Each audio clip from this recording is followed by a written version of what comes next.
یہ کہانی ہے ڈاکٹر محرنگ بلوچ کی۔ وہ ہر روز ہمیں مارنے آتے ہیں، ہر روز چھپ کر گیدڑ کی طرح وار کرتے ہیں۔ وہ بیٹی جس کا دکھ پورے بلوچستان کے لیے داستان بن گیا۔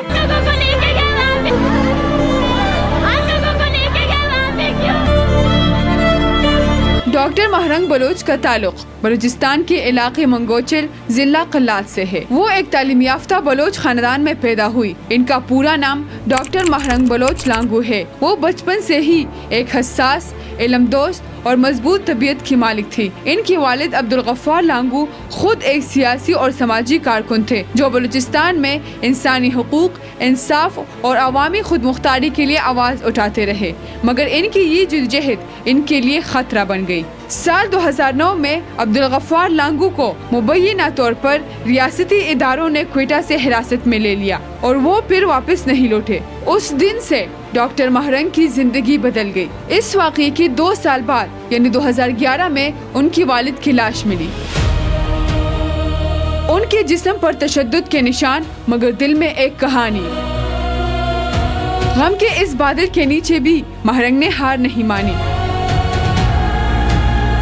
انہوں نے اپنی تعلیم جاری رکھی اور بولان میڈیکل کالج کوئٹہ میں داخلہ لیا۔ وہ اپنے باپ کے خوابوں کو پورا کرنا چاہتی تھی، ایک ایسے بلوچ بیٹی بننا جو درد بانٹے، علاج کرے اور زندگی بچائے۔ ڈاکٹر بننے کے بعد انہوں نے اسپتال کے دروازوں سے نکل کر گلیوں، سڑکوں اور احتجاجی دھرنوں میں اپنی آواز بلند کی۔ اس چیز کو ختم کرو جو تم نے بلوچوں کے خلاف کیا ہے، اور جب تک آپ اپنے فوجیوں کو لگام نہیں دیتے، بلوچ اسی طرح منظم طور پر آپ کے سامنے کھڑا رہے گا۔ اور یہی وہ وقت تھا جب انہوں نے اپنی جدوجہد کو منظم کرنے کے لیے بلوچ یکجہتی کمیٹی یعنی BYC کی بنیاد رکھی۔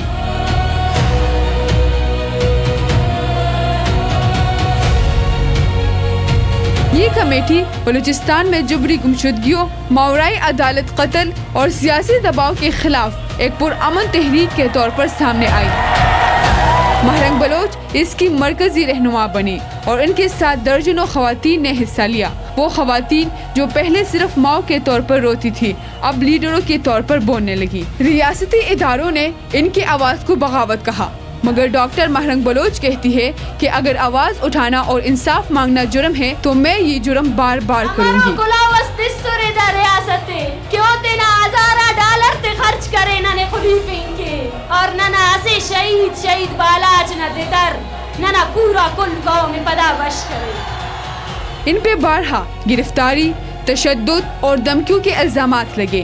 مارچ 2025 میں اسلام آباد کے دھرنے کے دوران انہیں اور ان کے ساتھیوں کو گرفتار کیا گیا۔ اکتوبر 2024 میں ان کے خلاف دہشت گردی کے الزامات لگائے گئے اور اگست 2025 میں کراچی کے انسداد دہشت گردی عدالت نے ان کے ناقابل ضمانت وارنٹ جاری کی۔ ریاستی سطح پر ان پر اعتراضات بھی اٹھے، یعنی بعض حکومتی حلقوں نے الزام لگایا کہ ان کی تنظیم کے کچھ افراد کا تعلق مسلح گروہوں جیسے BLA سے ہے۔ ان کی تحریک کا بنیادی مقصد بلوچ عوام کے انسانی حقوق کا تحفظ، خواتین کو قیادت کا حق دینا اور بلوچستان کی وسائل پر بلوچ عوام کا اختیار قائم کرنا ہے۔ آج ڈاکٹر محرنگ بلوچ ہزاروں نوجوانوں کے لیے حوصلے، شعور اور مزاحمت کی علامت بن چکی ہے۔ شاید آج بھی وہ اپنے والد کے قبر پر خاموش کھڑی ہوتی ہے، لیکن اس خاموشی کے پیچھے ایک شور ہے، انصاف کا شور، انسانیت کا شور اور ایک ایسی بیٹی کی صدا جو پوری بلوچستان کی آواز بن گئی ہے۔